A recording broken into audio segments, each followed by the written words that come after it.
የደም ስኳር ውጤትዎን እንደ ሐኪም እንዴት ማንበብ ይችላሉ? የደም ስኳር ቁጥር ብቻውን ሙሉ ታሪኩን አይነግርም።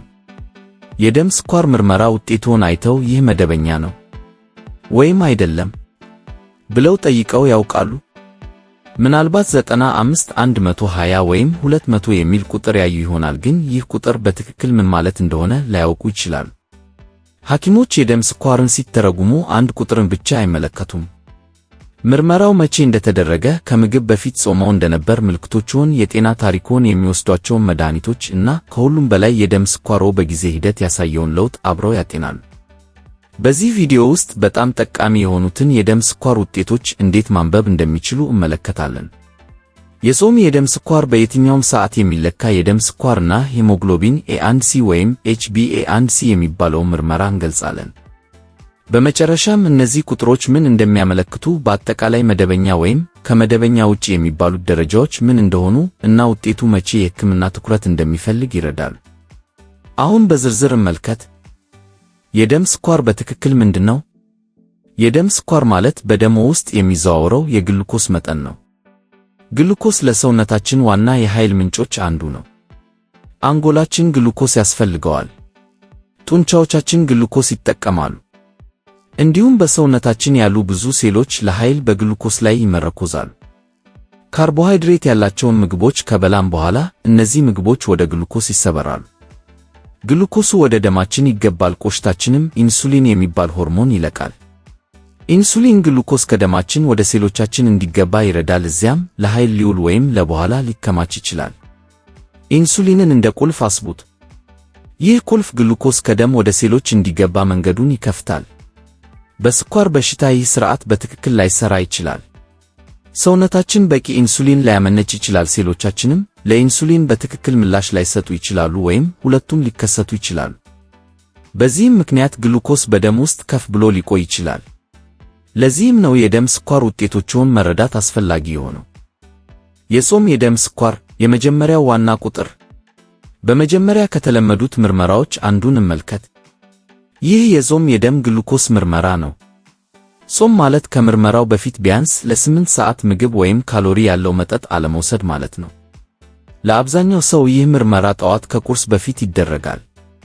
ጾም ለምን አስፈላጊ ነው? ምክንያቱም ምግብ የደም ስኳራችንን ስለሚቀይር ነው። ምርመራውን ከመደረጉ ትንሽ ቀደም ብሎ ምግብ ከበሉ የግሉኮስ መጠንዎ በተፈጥሮ ከፍ ሊል ይችላል። ስለዚህ ጾም ምግብ በደም ስኳር ላይ የሚያሳድረው የቅርብ ጊዜ ተጽዕኖ ከቀነሰ በኋላ የደም ስኳራችንን በተመሳሳይ ሁኔታ ለመመልከት ያስችላል። እርጉዝ ላልሆኑ አዋቂዎች ከ100 ሚሊግራም በታች በዲሲሊተር የሚገኝ የጾም የደም ግሉኮስ በአጠቃላይ መደበኛ እንደሆነ ይቆጠራል። ከ100 እስከ 125 ሚሊግራም በዲሲሊተር ያለ የጾም ግሉኮስ ደግሞ በቅድመ ስኳር በሽታ ክልል ውስጥ ይገባል።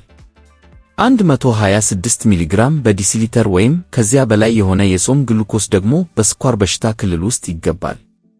ግን እዚህ ላይ አንድ ጠቃሚ ነጥብ አለ።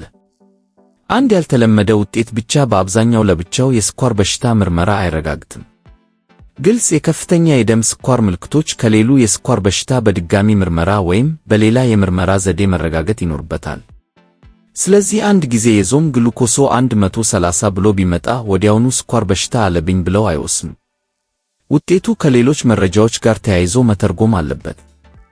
የዘፈቀደ የደም ስኳር ጊዜው ወሳኝ ነው። አሁን ወደ የዘፈቀደ የደም ግሉኮስ ምርመራ እንምጣ። ከጾም ምርመራ በተለየ የዘፈቀደ የደም ግሉኮስ ምርመራ በማንኛውም ጊዜ ሊደረግ ይችላል። በቅርቡ ምግብ በልተው ሊሆን ይችላል፣ ወይም ለብዙ ሰዓታት ምግብ ሳይበሉ ሊሆን ይችላል። ስለዚህ ውጤቱ በጣም ሊለያይ ይችላል። ለምሳሌ ከምግብ በኋላ ብዙም ሳይቆይ ግሉኮሶን ቢለኩ ጠዋት ጾም ላይ ከሚለካው የበለጠ ሊሆን ይችላል። ለዚህም ነው ምርመራው መቼ እንደተደረገ ማወቅ በጣም አስፈላጊ የሆነው። ከ200 ሚሊግራም በዲሲሊተር ወይም ከዚያ በላይ የሆነ የዘፈቀደ የደም ግሉኮስ እንደ ከፍተኛ ጥማት፣ ብዙ ጊዜ መሽናት እና ምክንያቱ ሳይታወቅ ክብደት መቀነስ ካሉ የከፍተኛ የደም ስኳር ምልክቶች ጋር አብሮ ከተገኘ የስኳር በሽታ ምርመራን ሊደግፍ ይችላል። ለምሳሌ ከምግብ በኋላ የደም ግሉኮስ ለጊዜው ሊጨምር ይችላል። ህመምና ጭንቀትም የደም ግሉኮስን ከፍ ሊያደርጉ ይችላሉ። ስለዚህ አንድ ጊዜ የተገኘ ከፍተኛ ውጤት ብቻ በራሱ የስኳር በሽታ ምርመራ አይሆንም። ሐኪሞች አጠቃላይ የጤና ሁኔታውን ይመለከታሉ እና ካስፈለገም ተጨማሪ ተገቢ ምርመራ በማድረግ ውጤቱን ያረጋግጣሉ። ሄሞግሎቢን ኤ1ሲ የረጅም ጊዜ የደም ስኳር ምስል። አሁን የአንድ ጊዜ የግሉኮስ ምርመራን ከተረዳን የረጅም ጊዜ የደም ስኳር ቁጥጥርን ለመረዳት ከሚጠቅሙ ምርመራዎች አንዱን እንመልከት። ይህ ሄሞግሎቢን ኤ1ሲ ይባላል ወይም በአጭሩ HbA1c ግላይኬትድ ሄሞግሎቢን ተብሎም ሊጠራ ይችላል። ከአንድ ጊዜ የግሉኮስ ምርመራ በተለየ HbA1c ባለፉት በግምት 2 እስከ 3 ወራት ያለውን አማካይ የደም ግሉኮስ ተጽዕኖ ይገምታል። ይህም የሚሆነው ግሉኮስ በቀይ የደም ሴሎች ውስጥ ካለው ሄሞግሎቢን ጋር ስለሚጣበቅ ነው። አማካይ የደም ግሉኮስ ከፍ ባለ መጠን ከሄሞግሎቢን ጋር የተጣበቀው መጠንም ይጨምራል። HbA1cን እንደ የረጅም ጊዜ ምስል አስቡት። የጾም የደም ስኳር በአንድ የተወሰነ ጊዜ ምን እንደሚከሰት ያሳያል። HbA1c ግን የደም ስኳሮ በጊዜ ሂደት ምን ሲሰራ እንደቆየ የበለጠ ሰፊ ምስል ይሰጣል። እርጉዝ ላልሆኑ አዋቂዎች ከ5.7 በመቶ በታች የሆነ HbA1c በአጠቃላይ መደበኛ ነው። ከ5.7 እስከ 6.4 በመቶ ያለው ውጤት በቅድመ ስኳር በሽታ ክልል ውስጥ ይገባል። 6.5 በመቶ ወይም ከዚያ በላይ የሆነ HbA1c ደግሞ በስኳር በሽታ ክልል ውስጥ ይገባል። እንደ የጾም ግሉኮስ ሁሉ ለምርመራ ዓላማ ውጤቱ በአብዛኛው መረጋገጥ ያስፈልገዋል ከግልጽ የጤና ሁኔታዎች የሚወሰን ልዩ ሁኔታ ካልኖረ በስተቀር። HbA1c በጣም ጠቃሚ ከሚያደርጉት ነገሮች አንዱ ዛሬ ጠዋት ምን እንደበሉ ላይ ብቻ አለመመስረቱ ነው። የደም ስኳር ቁጥጥሮን የበለጠ ሰፊ ምስል ይሰጣል። ሄሞግሎቢን ኤ1ሲ የረጅም ጊዜ የደም ስኳር ምስል። አሁን የአንድ ጊዜ የግሉኮስ ምርመራን ከተረዳን የረጅም ጊዜ የደም ስኳር ቁጥጥርን ለመረዳት ከሚጠቅሙ ምርመራዎች አንዱን እንመልከት። ይህ ሄሞግሎቢን ኤ1ሲ ይባላል ወይም በአጭሩ HbA1c ግላይኬትድ ሄሞግሎቢን ተብሎም ሊጠራ ይችላል። ከአንድ ጊዜ የግሉኮስ ምርመራ በተለየ HbA1c ባለፉት በግምት 2 እስከ 3 ወራት ያለውን አማካይ የደም ግሉኮስ ተጽዕኖ ይገምታል። ይህም የሚሆነው ግሉኮስ በቀይ የደም ሴሎች ውስጥ ካለው ሄሞግሎቢን ጋር ስለሚጣበቅ ነው። አማካይ የደም ግሉኮስ ከፍ ባለ መጠን ከሄሞግሎቢን ጋር የተጣበቀው መጠንም ይጨምራል።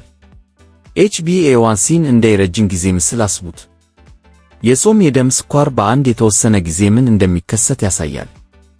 HbA1c ግን የደም ስኳሮ በጊዜ ሂደት ምን ሲሰራ እንደቆየ የበለጠ ሰፊ ምስል ይሰጣል።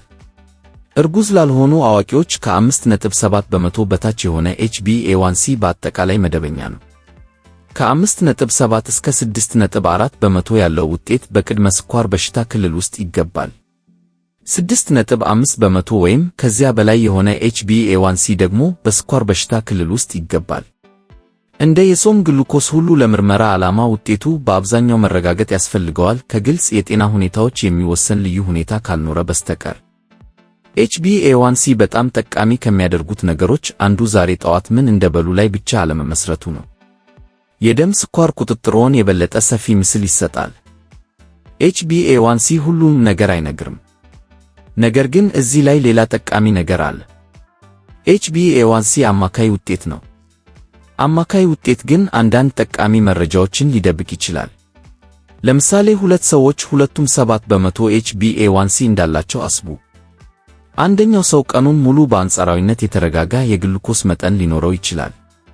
ሌላኛው ግን ከምግብ በኋላ ትልቅ የግሉኮስ ጭማሪ እና የደም ስኳር መውረድ ሊኖረው ይችላል። አማካይ ውጤታቸው ተመሳሳይ ሊሆን ቢችልም የደም ስኳር ሁኔታቸው ግን በጣም የተለያየ ሊሆን ይችላል። ለዚህም ነው ሐኪሞች የጾም ግሉኮስን ከምግብ በኋላ ያለውን ግሉኮስ በቤት የሚለካውን የደም ስኳር ወይም ቀጣይነት ያለው የግሉኮስ ክትትል መረጃን ሊመለከቱ የሚችሉ። ቀጣይነት ያለው የግሉኮስ ክትትል ወይም CGM የሚባለው ሥርዓት የግሉኮስ መጠንዎን በቀኑ ውስጥ በተደጋጋሚ ይከታተላል። ይህም አንድ የደም ምርመራ ብቻ ሊያሳየው የማይችለውን የግሉኮስ አዝማሚያ ለማየት ይረዳል። ዓላማው አንድን ቁጥር ብቻ መከተል አይደለም። ዓላማው አጠቃላይ የግሉኮስ አዝማሚያን መረዳትና በደህንነት መቆጣጠር ነው። የደም ስኳሮ ከፍ ብሎ ከተገኘ አሁን ከሚጠበቀው በላይ ከፍ ያለ የደም ግሉኮስ ውጤት እንዳገኙ እንገምት። ምን ማድረግ አለብዎት? መጀመሪያ አትደናገጡ። በምትኩ ጥቂት ጠቃሚ ጥያቄዎችን ራስዎን ይጠይቁ። ይህ የጾም ምርመራ ነበር ወይስ የዘፈቀደ ምርመራ? በቅርቡ ምግብ በልተው ነበር? ታመው ነበር ወይስ ከወትሮ በላይ ጭንቀት ነበረብዎት? የደም ግሉኮስን ሊያሳድጉ የሚችሉ መድኃኒቶች እየወሰዱ ነው? እና ይህ ውጤት ከቀድሞ ውጤቶቹ ጋር ሲነጻጸር ምን ይመስላል? እነዚህ ጥያቄዎች ጠቃሚ ናቸው ምክንያቱም የደም ግሉኮስ በብዙ ምክንያቶች ሊለወጥ ስለሚችል ነው። ህመም ለጊዜው የደም ግሉኮስን ሊያሳድግ ይችላል። የጭንቀት ሆርሞኖችም የግሉኮስ መጠንን ሊጨምሩ ይችላሉ። አንዳንድ መድኃኒቶችም የደም ስኳርን ሊጨምሩ ይችላሉ። እንዲሁም የምትመገቡት ምግብና የምትመገቡበት ጊዜ ውጤቱን ሊጨምሩ ይችላሉ። ለዚህም ነው አንድ የተናጠል ውጤት ከመመልከት ይልቅ የጊዜ ሂደቱን መመልከት የበለጠ መረጃ ሊሰጥ የሚችለው። የጾም የደም ስኳሮ በተደጋጋሚ ከፍ ብሎ ከተገኘ ወይም HbA1cዎ በጊዜ ሂደት እየጨመረ ከሆነ ውጤቱን ከሐኪም ወይም ከሌላ የጤና ባለሙያ ጋር መወያየት ይገባል። ዝቅተኛ የደም ስኳር። ነገር ግን የደም ስኳር ችግር ማለት ሁልጊዜ ቁጥሩ ከፍ ማለት አይደለም። አንዳንድ ጊዜ ተቃራኒው ሊከሰት ይችላል። ይህም ዝቅተኛ የደም ስኳር ወይም ሃይፖግላይሴሚያ ይባላል። ለብዙ የስኳር በሽታ ታካሚዎች ከ70 ሚሊግራም በዲሲሊተር በታች የሆነ የደም ግሉኮስ ዝቅተኛ እንደሆነ ይቆጠራል። ምልክቶቹም መንቀጥቀጥ፣ ላብ፣ ረሃብ፣ ማዞር፣ ድካም፣ ቁጣ፣ ትኩረት ማድረግ መቸገር ወይም የልብ ምት መፍጠን ሊሆኑ ይችላሉ። በድንገት ደካማ ወይም ከወትሮ በበለጠ የተጨነቁ ሊመስሉ ይችላል። እነዚህ ምልክቶች የደም ስኳሮ በጣም እየወረደ መሆኑን ሊያሳዩ ይችላሉ። ከባድ ሃይፖግላይሴሚያ፣ ግራ መጋባት፣ መንቀጥቀጥ፣ ራስን መሳት እና ሕይወትን የሚያሰጋ ሁኔታ ሊያመጣ ይችላል። ይህ በተለይ ኢንሱሊን ወይም የደም ስኳርን የሚያሳንሱ አንዳንድ መድኃኒቶችን ለሚጠቀሙ ሰዎች ጠቃሚ ነው። የዝቅተኛ የደም ስኳር ምልክቶች ካሉት የጤና ባለሙያው የሰጡትን የሃይፖግላይሴሚያ ሕክምና ዕቅድ ይከተሉ። ከባድ ምልክቶች ወይም ራስን መሳት ከተከሰተ አስቸኳይ የሕክምና እርዳታ ያስፈልጋል። አንድ አይነት ቁጥር ለምን የተለያየ ትርጉም ሊኖረው ይችላል? አሁን ሐኪሞች የደም ግሉኮስን ሲተረጉሙ የሚጠቀሙበትን ሌላ መርህ እንመልከት። ተመሳሳይ ቁጥር እንደ ሁኔታው የተለያየ ትርጉም ሊኖረው ይችላል። ለምሳሌ 130 የዞም ግሉኮስ ከምግብ በኋላ 2 ሰዓት ላይ ከተለካ 132 ጋር አንድ አይነት አይተረጉም። 200 የሆነ የደም ስኳርም በአንድ ሁኔታ አሳሳቢ ሊሆን ቢችልም አሁንም ከምርመራው ጊዜ ከምልክቶች እና ከሰውየው የጤና ታሪክ ጋር አብሮ መተርጎም አለበት። ስለዚህ ሁልጊዜ እነዚህን ጥያቄዎች ይጠይቁ። ምርመራው መቼ ተደረገ? ጾም ላይ ነበርኩ። ምን መድኃኒቶች እወስዳለሁ? ታሜ ነበር። እና ይህ ውጤት ከቀድሞ ውጤቶች ጋር ሲነጻጸር እንዴት ነው? እነዚህ ጥያቄዎች አንድን ቁጥር ወደ ጠቃሚ የሕክምና መረጃ ይቀይሩታል። ማስታወስ ያለብዎት ዋና ቁጥሮች። እንግዲህ ዋናዎቹን ቁጥሮች አንድ ላይ እናስቀምጣቸው። ለእርጉዝ ላልሆነ አዋቂ ሰው የጾም የደም ግሉኮስ ከ100 ሚሊግራም በዲሲሊተር በታች ከሆነ በአጠቃላይ መደበኛ ነው። ከ100 እስከ 125 የቅድመ ስኳር በሽታ ክልል ነው። 126 ወይም ከዚያ በላይ ደግሞ በስኳር በሽታ ክልል ውስጥ ይገባልና በአጠቃላይ መረጋገጥ ያስፈልገዋል። ለHbA1c ከ5.7 በመቶ በታች በአጠቃላይ መደበኛ ነው። ከ5.7 እስከ 6.4 በመቶ የቅድመ ስኳር በሽታ ክልል ነው። 6.5 በመቶ ወይም ከዚያ በላይ ደግሞ በስኳር በሽታ ክልል ውስጥ ይገባልና በአጠቃላይ ለምርመራ መረጋገጥ ያስፈልገዋል። ለዘፈቀደ የደም ግሉኮስ ከ200 ሚሊግራም በዲሲሊተር ወይም ከዚያ በላይ የሆነ ውጤት ከተለመዱ የከፍተኛ የደም ስኳር ምልክቶች ጋር አብሮ ከተገኘ የስኳር በሽታን ሊያመለክት ይችላል። እና የስኳር በሽታ ላለባቸው ሰዎች ከ70 ሚሊግራም በዲሲሊተር በታች የሆነ ግሉኮስ በአጠቃላይ ሃይፖግላይሴሚያ ተብሎ ይቆጠራል። እነዚህ ግን አጠቃላይ የሕክምና መመዘኛዎች ናቸው። የግለሰብ የሕክምና ግቦች ሊለያዩ ይችላሉ። መቼ ሐኪም ማነጋገር አለብዎት? ታዲያ ውጤቶ ከሚጠበቀው ክልል ውጭ ከሆነ ምን ማድረግ አለብዎት? የጾም የደም ስኳሮ በተደጋጋሚ ከፍ ብሎ ከተገኘ HbA1cዎ እየጨመረ ከሆነ የከፍተኛ የደም ስኳር ምልክቶች ያለማቋረጥ ካሉት ወይም የደም ስኳሮ በተደጋጋሚ እየወረደ ከሆነ ከጤና ባለሙያ ጋር ይነጋገሩ። እንዲሁም በጣም ከፍተኛ የደም ስኳር ከባድ ምልክቶችን እንደ ማስመለስ፣ የሆድ ህመም፣ ጥልቅ ወይም ፈጣን አተነፋፈስ፣ ግራ መጋባት፣ ከባድ ድካም ወይም የንቃተ ህሊና ለውጥ ካስከተለ አስቸኳይ የሕክምና እርዳታ ይፈልጉ። እነዚህ ከባድ የሜታቦሊክ አደጋ ምልክቶች ሊሆኑ ይችላሉ። እና በአንድ የደም ስኳር ውጤት ብቻ ተመርከዘው የስኳር በሽታ መድኃኒቶን አያቁሙ ወይም አይቀይሩ። የመድኃኒት ለውጥ ተገቢ በሆነ የሕክምና መመሪያ መደረግ አለበት። ሐኪም የደም ስኳር ውጤትን እንዴት ያነባል? ታዲያ ሐኪሞች የደም ስኳር ውጤትን በእርግጥ እንዴት ይመለከቱታል? በቀላሉ ይህ ቁጥር መደበኛ ነው ብለው ብቻ አይጠይቁም። ብዙ ጥያቄዎችን ይጠይቃሉ። ታካሚው ጾም ላይ ነበር? ምርመራው በምን ሰዓት ተደረገ? የደም ግሉኮሱ በጊዜ ሂደት ምን እያሳየ ነው? HbA1cው ስንት ነው? ምልክቶች አሉ? ታካሚው ምን መድኃኒቶችን ይወስዳል? ሌሎች የጤና ችግሮች አሉ? እና ውጤቱ ከጠቅላላው የጤና ሁኔታ ጋር ይስማማል? ይህ አንድን ቁጥር በቀላሉ ከማንበብ እና በትክክል ከመተርጎም መካከል ያለው ልዩነት ነው። አሁን ወደ ዋናው መልእክት እና ማጠቃለያ እንለፍ።